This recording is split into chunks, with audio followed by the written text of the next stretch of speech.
Mike Wolfe a bâti un empire à partir de choses que la plupart des gens traversaient sans y prêter attention. Pendant des décennies, il a parcouru les routes secondaires de l'Amérique, fouillant granges et garages à la recherche de trésors oubliés, transformant des reliques rouillées en leçons d'histoire que des millions de téléspectateurs suivaient avec attention. Mais derrière le sourire charmant et l'excitation de la découverte, se cachait une vie marquée par les conflits, les chagrins et les pertes. De l'effondrement d'une amitié de toute une vie à un divorce amer qui lui a coûté des millions, l'homme qui semblait autrefois invincible a affronté des défis aussi lourds que les antiquités qu'il ramenait chez lui. Voici l'histoire méconnue de la manière dont la célébrité, la fortune et la tragédie ont façonné la vie de Mike Wolfe. La route vers l'or rouillé. Mike Wolfe est né le 11 juin 1964 à Joliet, dans l'Illinois. Alors qu'il était encore jeune, sa famille déménagea à Bettendorf, dans l'Iowa, où il grandit aux côtés de ses frères et sœurs, Beth et Robbie. Sa mère, Rita, éleva seule les enfants, maintenant le foyer grâce à une détermination sans faille après le départ de leur père.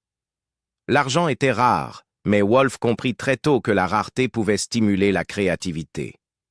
Pour éviter les intimidateurs sur le chemin de l'école, il commença à emprunter des itinéraires secondaires à travers des ruelles et des arrière-cours. Ce détour changea tout, car c'est là qu'il remarqua pour la première fois des objets que les gens avaient jetés mais jamais vraiment perdus. À seulement 6 ans, il sortit un vélo à selle banane des herbes, le répara, gonfla les pneus et le vendit pour $5. Ce n'était pas qu'une transaction, c'était une révélation. En grandissant, cette excitation de la découverte devint sa passion. Pendant que les autres enfants jouaient au ballon, Wolfe ramenait chez lui des meubles cassés, des vélos rouillés et des outils abandonnés, déterminé à leur redonner vie. Sa mère le soutint, allant jusqu'à lui permettre de transformer le garage familial en atelier. Le garçon qui avait commencé par vendre un vélo à $5 ouvrit bientôt une petite boutique de vélos, mais il ne fallut pas longtemps avant que les antiquités ne captent entièrement son cœur. En 2000, il transforma son obsession de toujours en entreprise. Il ouvrit Antique Archaeology à Leclerc, dans l'Iowa, une petite boutique remplie de reliques du passé qu'il avait dénichées dans des granges et des garages à travers le Midwest. Wolfe ne se contentait pas de vendre des objets. Il vendait des histoires. Une enseigne rouillée portait la mémoire de l'entreprise qu'elle avait autrefois surplombée. Un meuble racontait l'histoire de familles disparues depuis longtemps. Ce sentiment de connexion à l'histoire devint le fondement de son empire. Pourtant, le rêve était loin d'être facile. Wolfe filma ses propres aventures de Chine pendant des années, espérant que les dirigeants de la télévision verraient ce qu'ils voyaient. Une chance de faire revivre l'histoire d'une manière brute, humaine et profondément américaine. Pendant 5 ans, chacune de ces propositions fut refusée. 2 hommes parcourant les routes secondaires et fouillant les granges ne semblaient pas représenter de l'or télévisuel. Pourtant, Wolfe refusa d'abandonner. Il croyait qu'enterrés dans des cabanons oubliés et des greniers poussiéreux se trouvaient non seulement des déchets, mais l'esprit d'une nation. En 2009, sa persévérance porta enfin ses fruits. The History Channel lui donna le feu vert et, le 18 janvier 2010, American Pickers fit ses débuts. Le lancement attira 3,1 millions de téléspectateurs, ce qui en fit le lancement le plus réussi de la chaîne depuis Ice Road Truckers. En quelques semaines, l'audience atteignit près de 4 millions. Ce qui distinguait l'émission n'était pas seulement les trouvailles, c'était le cœur. Chaque objet portait une histoire, chaque collectionneur avait un passé, et Wolfe était le conteur qui reliait tout cela. L'ascension d'American Pickers et le pouvoir de l'amitié. Lorsqu'American Pickers a été lancé en 2010, ce n'était pas seulement une émission sur les antiquités. C'était une émission sur l'amitié, la mémoire et les recoins oubliés de l'Amérique. Au cœur de cette alchimie se trouvait le partenariat de Mike Wolfe avec Frank Fritz, un homme qu'il connaissait depuis le collège. Tous deux ont grandi dans l'Iowa sans père dans leur vie et ont trouvé un refuge dans la recherche d'objets porteurs d'histoire. Ensemble, ils ont formé un lien qui dépassait le simple cadre professionnel. Fritz devint le parfait complément de Wolf. Là où Wolf était déterminé et orienté à faire, Fritz possédait une personnalité décontractée qui mettait les gens à l'aise. Il se tournait vers des objets de collection insolites, bidons d'huile, jouets et curiosités, qui venaient équilibrer la passion de Wolf pour les motos, les enseignes et les reliques industrielles. Leurs échanges semblaient naturels, leur dynamique authentique, et le public adorait regarder deux amis d'enfance faire ce qu'ils avaient toujours fait: chasser l'or rouillé sur les routes secondaires de l'Amérique. Le format de l'émission devint rapidement emblématique.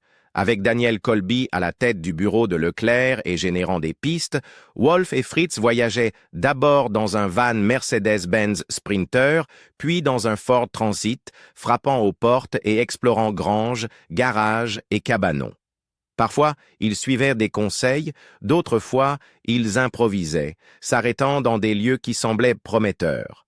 Les téléspectateurs les voyaient négocier des affaires, sortir des trésors et expliquer le contexte historique de leurs trouvailles. En septembre 2010, l'épisode Laurel and Hardy atteignit des audiences Nielsen de 5,3 millions de téléspectateurs, consolidant American Pickers comme la série non-fiction nouvelle numéro 1 de l'année. La formule était simple mais puissante. Wolf et Fritz n'achetaient pas seulement des objets, ils préservaient l'histoire, une histoire à la fois. Le succès permit à Wolf d'élargir sa vision. En décembre 2011, Antique Archaeology ouvrit un second emplacement dans l'ancienne usine de voitures Marathon de 1914 à Nashville, Tennessee. Cet espace n'était pas seulement un magasin, c'était une destination, un lieu où les fans pouvaient se connecter à l'histoire qu'ils avaient vue à l'écran. La marque s'étendit au-delà des antiquités. Wolf lança Two Lanes, une ligne de vêtements inspirée des voyages sur la route et de l'Americana, et publia Kid Pickers, un livre destiné à apprendre aux enfants à apprécier l'histoire à travers la collection. Mais la popularité de l'émission suscita également des critiques.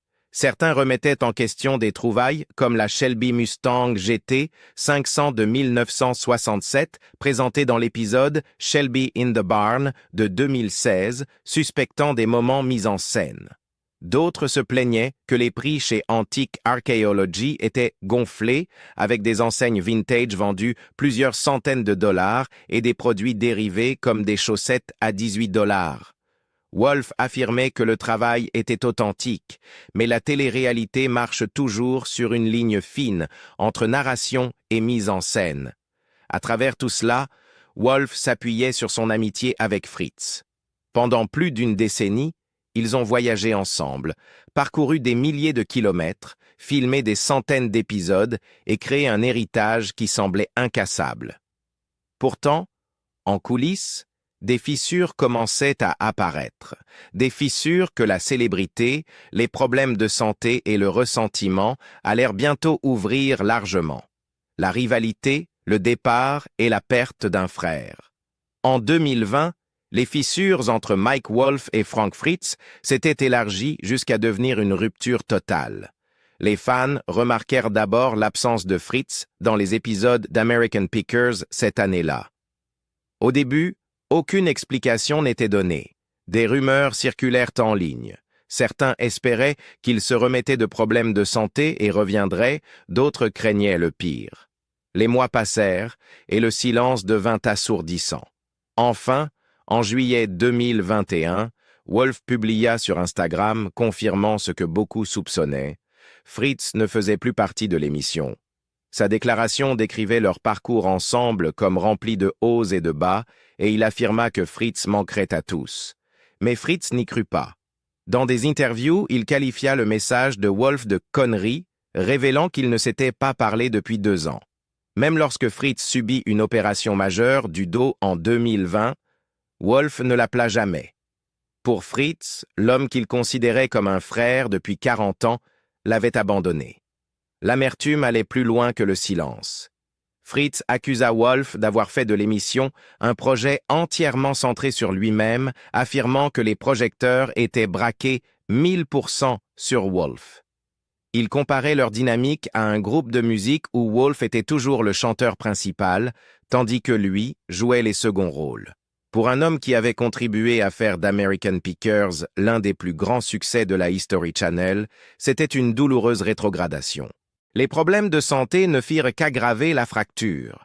Fritz vivait avec la maladie de Crohn depuis des années, luttant contre la fatigue et la douleur chronique. En 2020, son opération du dos le mit hors service et il devint dépendant des analgésiques. La chaîne avait des règles strictes concernant les médicaments, et ces difficultés fournissaient apparemment aux producteurs une raison supplémentaire de l'écarter. Fritz insista sur le fait qu'il n'avait pas quitté l'émission, il avait été licencié. Wolf, de son côté, affirma avoir essayé de soutenir Fritz et de l'encourager à se faire aider, mais l'amitié s'était déjà effondrée. La querelle déborda dans le public et les fans se retrouvèrent pris au milieu. Des pétitions circulèrent pour réclamer le retour de Fritz, mais il était trop tard. À la mi-2021, la History Channel confirma officiellement son départ et Robbie Wolf, le frère cadet de Mike, prit plus souvent le rôle de co-animateur. D'autres, comme Daniel Colby et Jersey John Zaley, alternèrent, mais la magie originale avait disparu. Puis vint la tragédie. En juillet 2022, Fritz subit un grave AVC qui le laissa partiellement paralysé et confiné à un lit. Sa santé ne se rétablit jamais complètement. Alors que les fans gardaient l'espoir qu'il puisse réapparaître à l'écran, Fritz vécut tranquillement ses dernières années loin des caméras. Le 30 septembre 2024, il mourut à l'âge de 60 ans. Dans un tournant doux amer, Wolf s'était reconnecté avec Fritz quelques mois plus tôt, en mai 2023. Malgré tout, ils partagèrent une dernière visite, comblant des années de colère par une mesure de paix. Lorsque Fritz s'éteignit, Wolf était apparemment à ses côtés. Son hommage ultérieur décrivit Fritz comme un rêveur, sensible et drôle, un homme qui avait façonné non seulement l'émission, mais aussi sa vie. Le prix de la célébrité, divorce, scandale et retombées commerciales. Alors que les fans pleuraient l'effondrement de l'amitié entre Mike Wolf et Frank Fritz, la vie personnelle de Wolf se délitait d'une autre manière. En 2012, il avait épousé Jodie Faeth, et ensemble, ils accueillirent une fille, Charlie. Pendant près d'une décennie, ils construisirent une famille, affrontant des tempêtes qui auraient brisé de nombreux couples. En 2013, Jodie fut diagnostiquée d'un lymphome non-hodgkinien de stade 2. Ce fut un chapitre terrifiant, mais Wolf resta à ses côtés pendant des années de traitement, jusqu'à ce qu'elle soit déclarée guérie en 2020. Cette victoire ne put cependant pas réparer les fractures plus profondes de leur mariage. En juin 2020, Wolf et Jodie se séparèrent. En décembre 2021, leur divorce fut finalisé. Le règlement fut coûteux. Jodie reçut plus de 5,8 millions de dollars en liquide, ainsi que des propriétés au Tennessee et en Caroline du Nord, des royalties provenant d'American Pickers et 2100 dollars par mois de pension alimentaire. Elle obtint la garde principale de Charlie, bien que Wolf restât un père dévoué, partageant souvent sur les réseaux sociaux des aperçus de son lien avec sa fille. Le mariage avait pris fin, mais la paternité demeurait l'encre de sa vie. Dans le même temps, l'empire commercial de Wolf commença à montrer ses propres fissures. En janvier 2022, un client accusa publiquement Antique Archaeology d'avoir annulé une vente en ligne confirmée, suggérant que le magasin avait accepté une offre plus élevée à la place. La plainte, déposée auprès du Better Business Bureau, accusait l'entreprise de ne pas avoir respecté ses engagements. La boutique répondit qu'un dysfonctionnement technique avait permis à 2 personnes d'acheter le même article en quelques heures et que la deuxième commande avait dû être remboursée. Bien que plausible, cette explication fit peu pour faire taire les critiques, dont beaucoup se plaignaient depuis longtemps des prix élevés du magasin. De simples enseignes vintage vendues à 900 dollars et des chaussettes à 18 dollars alimentaient la perception selon laquelle l'amour de l'histoire de Wolf avait été éclipsé par le profit. Même l'émission elle-même faisait face au scepticisme. L'épisode très discuté de 2016, Shelby in the Barn, présentant la découverte miraculeuse d'une Shelby Mustang GT 500 de 1967, suscita un débat sans fin en ligne. Les fans se demandaient comment une voiture si rare pouvait apparaître si parfaitement à l'écran. La scène était-elle mise en scène? Le prix était-il gonflé? Pour certains, cela confirmait leurs soupçons selon lesquels la télé-réalité était plus scénarisée que réelle. Pour d'autres, ce n'était qu'une partie du divertissement. En dehors de ces affaires, les efforts de Wolf pour restaurer et investir dans des villes historiques provoquèrent un autre type de retour de bâton. À Columbia, Tennessee, où il avait acheté plusieurs propriétés dont une concession Chevrolet restaurée de 1947 et la maison d'hôte boutique Two Lanes, les critiques l'accusèrent d'avoir fait grimper les prix de l'immobilier et d'avoir chassé les habitants. Lorsque des plans pour un développement de condos de 83 millions de dollars apparurent en 2022, certains résidents imputèrent à Wolf la gentrification. Wolf soutint qu'il préservait l'histoire et créait des opportunités, mais tout le monde n'était pas convaincu. L'homme qui avait autrefois inspiré des millions de personnes en trouvant la beauté dans des reliques oubliées, faisait maintenant face à des accusations de cupidité, de trahison et d'exploitation. La célébrité lui avait apporté richesse et influence, mais elle avait également fait de lui une cible. Alors que son divorce l'épuisait émotionnellement et financièrement, et que sa réputation était mise en cause, Wolf se retrouvait à un carrefour, contraint de faire face au prix de l'empire qu'il avait construit. Porte qui se ferme et affrontement de la perte, les années de changement. Alors que le monde sortait lentement de la pandémie, Mike Wolf entra dans une période de changement qui le testèrent de toutes les manières possibles. La fin de son mariage avait déjà laissé des cicatrices, mais les années qui suivirent apportèrent de nouveaux défis, tant personnels que professionnels.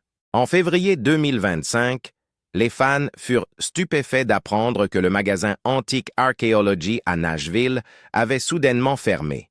Pendant plus d'une décennie, ce lieu situé dans l'historique usine automobile Marathon avait été une destination pour les téléspectateurs d'American Pickers, un endroit où le rêve télévisuel prenait vie. La raison officielle avancée fut une fuite de gaz causée par des travaux à proximité, un problème hors du contrôle de Wolf. Son équipe publia un message d'excuse, promettant des mises à jour et assurant aux clients que la fermeture était temporaire. Mais au fil des semaines sans date de réouverture, les spéculations grandirent. S'agissait-il simplement d'un problème de sécurité ou d'un signe de quelque chose de plus sérieux? Avec des commerces de détail en difficulté à l'échelle nationale et l'audience d'American Pickers en déclin ces dernières années, beaucoup se demandèrent si Wolf se préparait à s'éloigner des magasins physiques qui avaient défini sa marque. Dans le même temps, Wolf devait faire face à la perte de Frank Fritz. Bien qu'il se soit réconcilié en privé en 2023, l'accident vasculaire cérébral de Fritz en juillet 2022 l'avait laissé l'ombre de lui-même et sa mort en septembre 2024 à l'âge de 60 ans fut un coup dévastateur. Pour Wolf, qui avait construit sa carrière télévisuelle aux côtés de Fritz, il ne s'agissait pas seulement de la perte d'un co-animateur, mais d'un compagnon de vie. Les fans le virent publier un hommage émouvant, qualifiant Fritz de rêveur, aussi sensible qu'amusant. Mais ceux qui lui étaient les plus proches savaient que le deuil allait bien au-delà des mots à l'écran. Au milieu de ces épreuves, Wolf tenta de trouver de la stabilité dans sa vie personnelle. Le 6 novembre 2024, il fêta ses 60 ans. Sa compagne, Laetitia Clean, célébra publiquement cet anniversaire avec des messages sur sa résilience et ses accomplissements. Pour Wolf, ce cap était plus qu'un anniversaire, c'était un moment de réflexion. Après des décennies passées à chasser l'histoire à travers les routes secondaires et les granges, il commença à parler davantage de l'importance de la famille, des amitiés et du cercle restreint de personnes qui étaient restées proches de lui. Il n'avait pas ralenti sa passion pour le picking, mais son attention s'était tournée vers ce qui comptait le plus. Pourtant, le travail continua. Au début de 2025, les producteurs annoncèrent que le tournage d'American Pickers reprendrait en Caroline du Sud, invitant les habitants à partager leurs collections et leurs histoires. C'était un effort pour redonner vie à une émission qui perdait des téléspectateurs, mais conservait encore une base de fans fidèles. Pour Wolf, c'était la preuve que, malgré les revers, le voyage n'était pas terminé. Le garçon qui avait autrefois vendu un vélo à 5 $ était toujours sur la route, toujours à la recherche de trésors, et toujours déterminé à préserver l'histoire, bien que désormais avec le poids de décennies derrière lui. Héritage, moto et l'homme derrière le mythe. Au-delà de l'émission, Mike Wolf a toujours été bien plus qu'un animateur de télé-réalité. C'est un homme animé par le besoin de préserver l'histoire, non seulement à travers les antiquités, mais aussi par les bâtiments, les communautés et même les motos. Dès le départ, sa vision allait bien au-delà des audiences télévisées ou des profits des magasins. L'un de ses projets les plus fiers fut son partenariat avec le National Trust for Historic Preservation, où il soutint la campagne This Place Matters. Plutôt que de laisser disparaître les monuments historiques, Wolf investit son temps et son argent pour les restaurer. À Columbia, dans le Tennessee, il acheta une concession Chevy abandonnée depuis longtemps datant de 1947 et la fit renaître avec soin, conservant le caractère original tout en lui donnant une nouvelle vie comme espace commercial. Il lança l'initiative Nashville's Big Backyard, visant à revitaliser les petites villes de l'Alabama et du Tennessee en attirant touristes, télétravailleurs et nouvelles entreprises. Pour Wolf, sauver l'histoire n'était pas seulement une question d'objet, c'était sauver les lieux où des histoires avaient été vécues. Pourtant, sa plus grande passion personnelle a toujours été les motos. À 13 ans, il acheta secrètement sa première moto, déclenchant une histoire d'amour qui ne s'éteindrait jamais. Au fil des années, il amassa une collection de plus de 130 motos anciennes, certains modèles datant du début des années 1900. Contrairement à beaucoup de collectionneurs qui restaurent les machines jusqu'à ce qu'elles brillent, Wolf préférait les garder dans leur état d'origine. Chaque rayure, bosse et trace de rouille racontait une histoire. Et il croyait que ces histoires méritaient de rester visibles. Il ne se contentait pas de les exposer, il les conduisait, entreprenant de longs voyages à travers le pays pour rencontrer d'autres passionnés partageant sa dévotion. En janvier 2025, il fit les gros titres en décidant de mettre aux enchères 62 motos de sa collection chez Mecum Auctions à Las Vegas. Ce n'était pas un retrait, mais un changement de focus. Wolf expliqua qu'il voulait se concentrer sur des périodes spécifiques de l'histoire de la moto et donner à d'autres collectionneurs la chance de posséder des pièces du passé. Pour lui, ces motos étaient bien plus que des machines. Elles étaient des conteuses, chacune capturant un moment où l'innovation et l'aventure régnaient sur la route ouverte. À travers tout cela, son message était resté constant. L'histoire compte. Qu'il s'agisse d'un panneau rouillé, d'une grange abandonnée ou d'une Harley-Davidson centenaire, chaque relique a du sens. Wolf a passé sa vie à chercher ses significations, à les partager avec le public et à enseigner aux générations futures que la valeur ne se mesure pas toujours en dollars. Mais les années ont laissé des traces. Les querelles, le divorce, les fermetures de magasins, les controverses, tout cela a remodelé l'homme que les téléspectateurs ont rencontré en 2010. Il n'est plus seulement le piqueur enthousiaste avec une camionnette pleine de trésors. C'est un survivant des tempêtes personnelles et professionnelles, un homme qui a payé cher pour la vie qu'il a construite, mais qui continue à poursuivre la route devant lui. Le parcours de Mike Wolf a été rempli de triomphes, de chagrins et de pertes qui l'ont changé à jamais.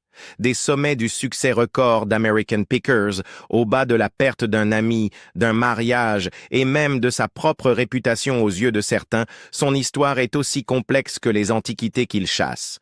Qu'en pensez-vous? Mike Wolf est-il encore l'homme qui sauve l'histoire, ou la célébrité et la tragédie l'ont-elles laissé poursuivre quelque chose qu'il ne retrouvera jamais? Dites-le nous dans les commentaires ci-dessous.